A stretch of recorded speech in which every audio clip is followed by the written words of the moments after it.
Bonjour et bienvenue dans mon journal de lecture. Aujourd'hui, nous allons partir à Moscou avec Le Maître et Marguerite de Mikhail Bulgakov, un roman fleuve et un roman surtout complètement fou.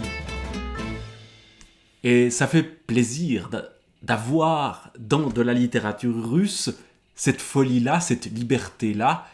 Pourtant, quand Bulgakov écrit ce livre-là, entre les années 20, la fin des années 20 et 1940, ce sont les périodes où, en URSS, la liberté est la plus maltraitée.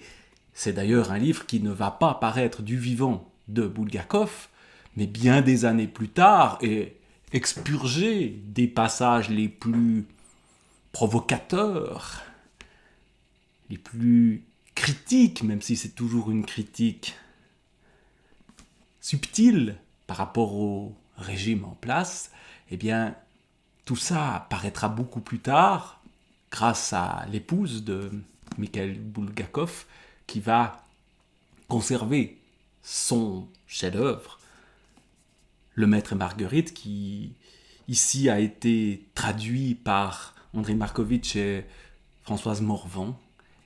Et je dois dire que lire de la grande littérature russe en ce moment, c'est nécessaire pour garder en tête que la Russie, ça n'est pas seulement ce qu'on en voit actuellement dans l'actualité, ce pays qui en agresse un autre, cette barbarie, même si les pouvoirs en Russie ont très souvent été barbares, celui qui est caché derrière ce qu'il se passe dans Le Maître et Marguerite, ben, il est lui-même aussi un pouvoir barbare. Mais ça n'est pas que ça. C'est aussi de la grande littérature, la Russie. Et cette grande littérature, qu'est-ce que c'est ?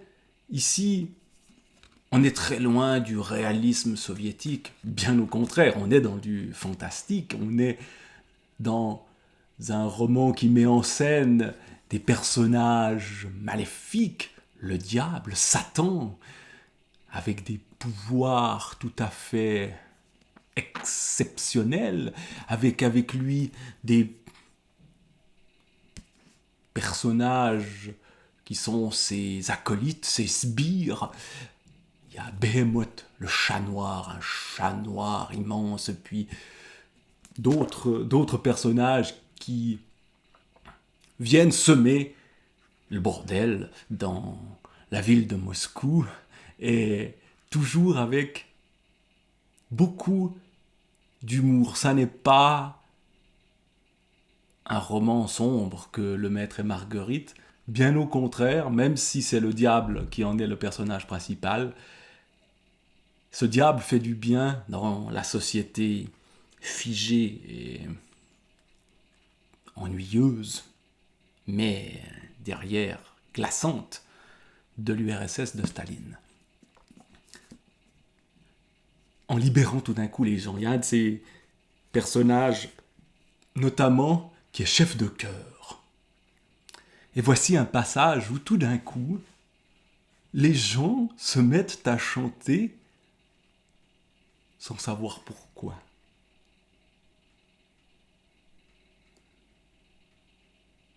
L'annexe des spectacles de la ville se trouvait dans un hôtel particulier qui avait subi les outrages du temps, situé au fond d'une cour, et elle était fameuse par les colonnes de porphyre de son vestibule.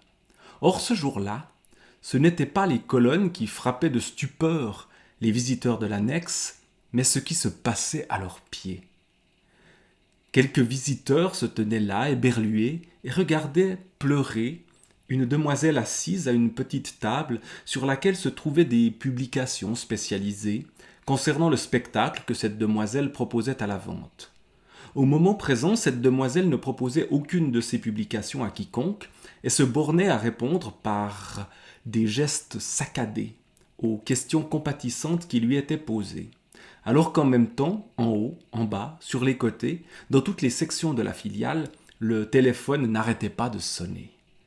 Il y avait au minimum une vingtaine de téléphones sonnant à se rompre. Cessant de pleurer, la demoiselle tressaillit soudain et cria d'une voix hystérique « Ça recommence !» Et d'un coup, elle se mit à chanter d'une voix de soprano vibrante « Ô noble mer, lac sacré du Baïkal !» Un coursier apparut dans l'escalier, brandit un poing menaçant et se mit à chanter avec la demoiselle, mais lui d'une voix de baryton terne et sans relief.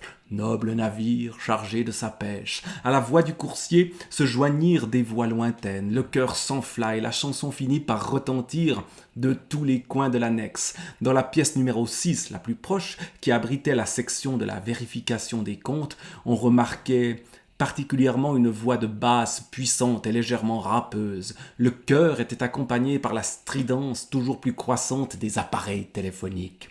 Lève les flots, souffle, un grand vent fatal, braillait le coursier dans l'escalier. Les larmes ruisselaient sur les joues de la demoiselle. Elle s'efforçait de serrer les dents, mais sa bouche s'ouvrait toute seule, et elle chantait une octave plus haut que le coursier. Le fiancé est proche, il se dépêche. Ce qui frappait les visiteurs de l'annexe, c'est que les choristes, dispersés en différents endroits, chantaient bien en mesure, comme si tout le chœur avait les yeux fixés sur un chef de chœur invisible. Une sorte de folie collective qui naît et qui fait beaucoup de bien, j'imagine, tout en étant une stupéfaction pour ceux-là même qui la vivent, parce que c'est une manipulation du diable, ou d'un certain Voland, un étranger, un Allemand. Et à cette époque-là, les Allemands, vus de Russie, c'était pas forcément des gens très bien vus. Cet Allemand qui arrive, qui propose un spectacle où il fait apparaître des billets de banque, où il va tout d'un coup faire apparaître toute une garde-robe pour les dames de la haute société russe qui vont s'en emparer, et puis ensuite, quand elles vont se retrouver dans la rue, ces robes vont disparaître, elles vont se retrouver en sous-vêtements dans la rue, et ça va créer un scandale de plus. Et donc, on a toutes ces scènes d'hystérie collective, de manipulation liées à des personnages plus précis. Ça commence par un personnage à qui on annonce qu'il va mourir, la tête coupée par un tramway. Ce qui lui arrive vraiment. Donc, on a cette présence maléfique, mais comique aussi, qui rôde dans Moscou. Et puis, le maître et Marguerite. Qui est le maître et qui est Marguerite ? Marguerite, le diable, évidemment, il y a la référence à Faust. Il y a ce mythe qui est repris par Bulgakov. Marguerite vit avec le maître qui écrit un roman dont on lit des extraits, ou en tout cas à certains chapitres, on se retrouve plus du tout à Moscou, mais à Jérusalem, au moment de la crucifixion, avec le point de vue de Ponce Pilate. Mais le roman mettant en scène Ponce Pilate par le maître est un roman inachevé qu'il n'arrive pas à terminer. Ce roman-là est le dernier de Bulgakov et il est achevé, même si certains passages peut-être ne le sont pas complètement. Il est mort alors qu'il venait de mettre un point final à cette histoire-là. Peut-être l'aurait-il modifié encore. Nul ne le sait. Mais son personnage du maître lui-même est en train d'écrire un roman inachevé. Et Marguerite l'aime, ce maître. Il y a donc une histoire d'amour aussi, mais en même temps, elle va s'acoquiner avec le diable, vendre son âme à Voland et devenir sorcière. Et il y a des passages extrêmement drôles où, justement, elle s'envole sur un balai avec d'autres personnages, Natacha qui est sa servante, et puis un homme qui va pas tout à fait se transformer en sorcier, lui. Levant la tête vers la gauche au-dessus d'elle, la volante s'émerveillait de voir la lune filer comme une folle en sens inverse vers Moscou et en même temps rester étrangement immobile, en sorte que l'on voyait distinctement sur sa surface quelque chose de sombre et mystérieux. Soit un dragon, soit un cheval magique tournant sa tête pointue vers la ville qu'elle venait de quitter. Là, Marguerite fut saisie par l'idée qu'au fond, elle avait tort de presser aussi furieusement sur son balai-brosse. Elle se privait de regarder quoi que ce soit comme il fallait, de jouir de son vol comme il fallait. Quelque chose lui dicta que, là où elle volait, on l'attendrait, et qu'elle n'avait aucune raison de se morfondre à une vitesse et à une altitude aussi démentes. Marguerite pencha la brosse de son balai vers l'avant, de sorte que le bout de son manche se releva, et ralentissant son allure à l'extrême, elle descendit vers la terre. Et c'est cette glissade, comme d'une luge aérienne, qui lui procura le plus de plaisir.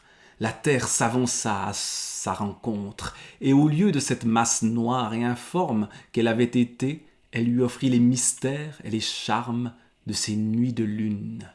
La terre avançait vers elle et Marguerite vola juste au-dessus des brumes d'un pré couvert de rosée, puis au-dessus d'un étang. Sous les pieds de Marguerite chantait un chœur, voilà encore un chœur, mais un chœur de grenouilles. Et loin, quelque part, la bouleversant au plus profond, allez savoir pourquoi, roulait le bruit d'un train. Marguerite eut tôt fait de l'apercevoir. Il se traînait lentement, comme une chenille, semant des étincelles autour de lui. Marguerite le dépassa, puis elle passa une nouvelle fois sur le miroir d'un plan d'eau, dans lequel elle vit flotter à ses pieds une deuxième lune. Elle descendit encore, et elle reprit son vol, et c'est à peine si elle n'accrochait pas du bout des pieds les cimes des pins gigantesques. Un grand fracas d'air froissé grandit derrière elle et se rapprocha de Marguerite. Peu à peu, à ce bruit de quelque chose qui volait comme un obus, s'ajouta, résonnant à des verstes à la ronde, un rire de femme.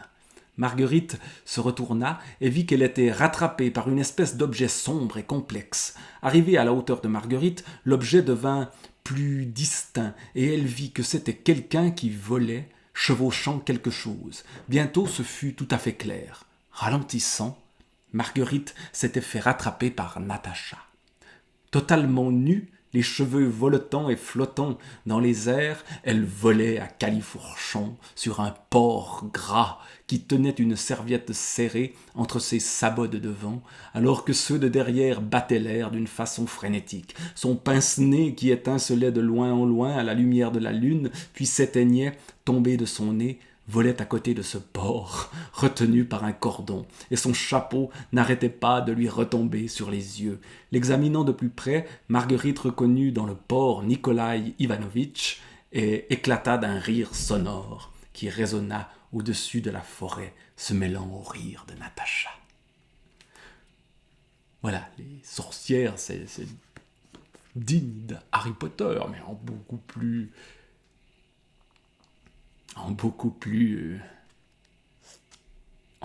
drôle, ce passage-là, où on voit bien qu'il y a à la fois des mythes extrêmement anciens, extrêmement stéréotypés à quelque part, mais la modernité, les trains qui passent, les téléphones dans le passage précédent.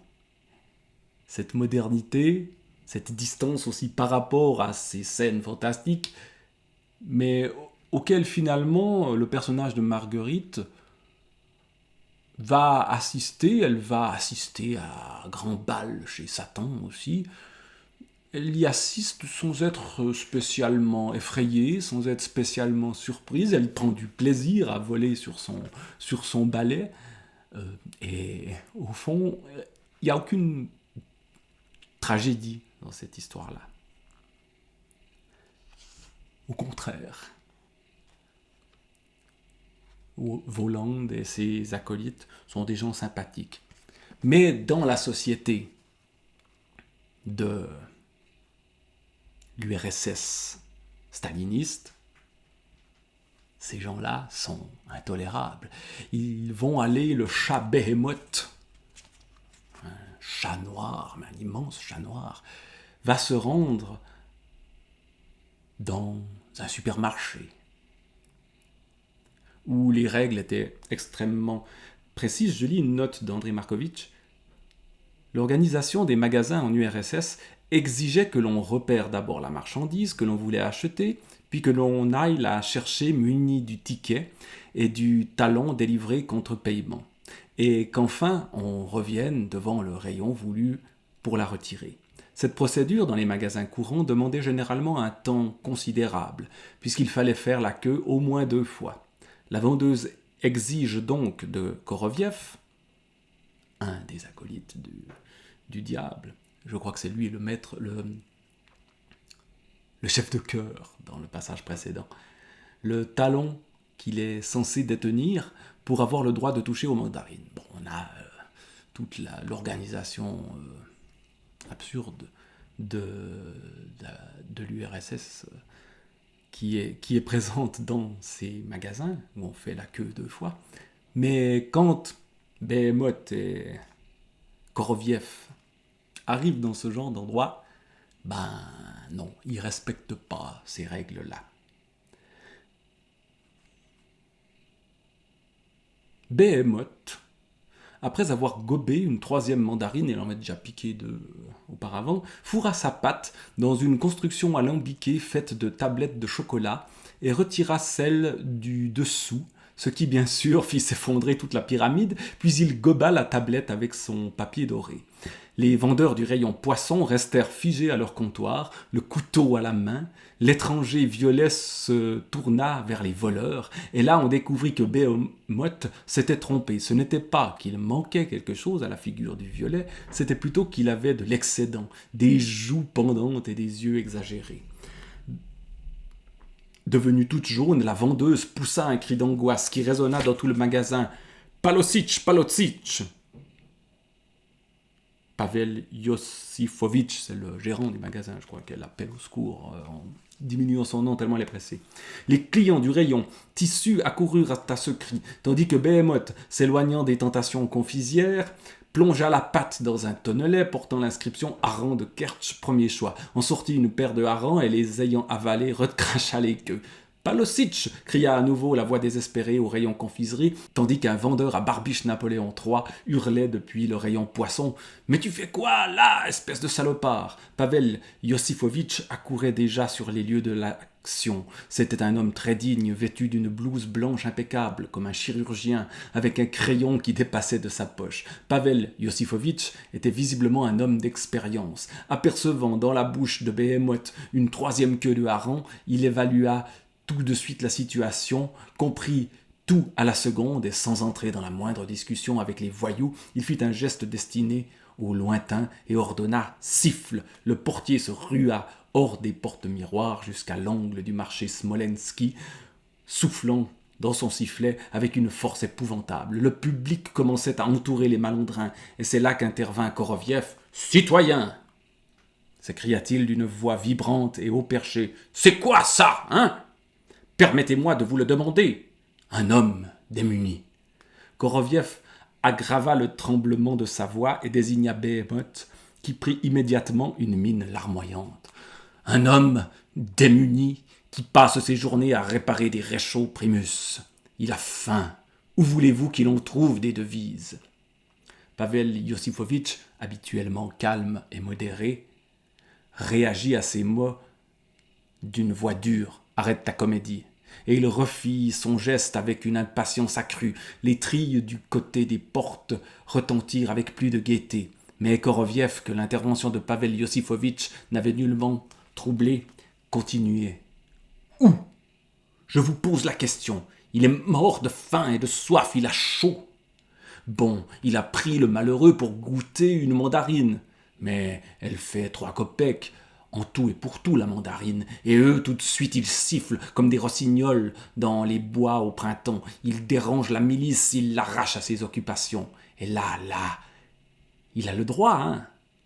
Et là, Koroviev désigna le gros homme violet, ce qui provoqua sur le visage de ce dernier une angoisse des plus vives. Qui est-il, lui, hein?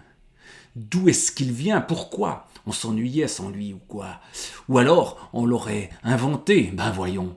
Braillait à pleine voix, la bouche tordue en une grimace sarcastique, l'ancien maître de chœur. Lui, voyez-vous, il a son costard de fête violet, il se goinfre de saumon à en éclater, il est bourré de devises, mais nous, ça me fait mal, hurlait Koroviev comme un héros à une noce d'autrefois. Tout ce discours stupide, impudent et sans doute politiquement dangereux fit passer par le corps de Pavel Yosifovitch un spasme de colère, mais aussi étrange que cela puisse paraître, on voyait aux yeux du public qui s'était assemblé qu'en de très nombreuses personnes, il éveillait une certaine sympathie. Là, on voit dans un passage comme celui-là la puissance de critique d'un tel texte, de critique de l'organisation de l'État soviétique et de ses hiérarchies et de ses absurdités et de ses Pavel Yosifovitch qui surveille un peu partout. Voilà, il y aurait encore plein de choses à dire sur ce livre-là, un chef-d'œuvre considéré comme tel et dont sans doute je n'ai pas pu, à la lecture que j'en ai faite, saisir tous les tenants et aboutissants, toutes les richesses, mais un livre jouissif quand on le lit, on se marre, quoi. Même si il y a des passages plus complexes qui nous surprennent, qu'on n'est pas sûr d'avoir complètement compris. Mais il y a tellement de folie, et on a tellement besoin de folie dans ce monde qui se veut ordonné, que lire Le Maître et Marguerite de Mikhail Bulgakov, ça fait drôlement du bien.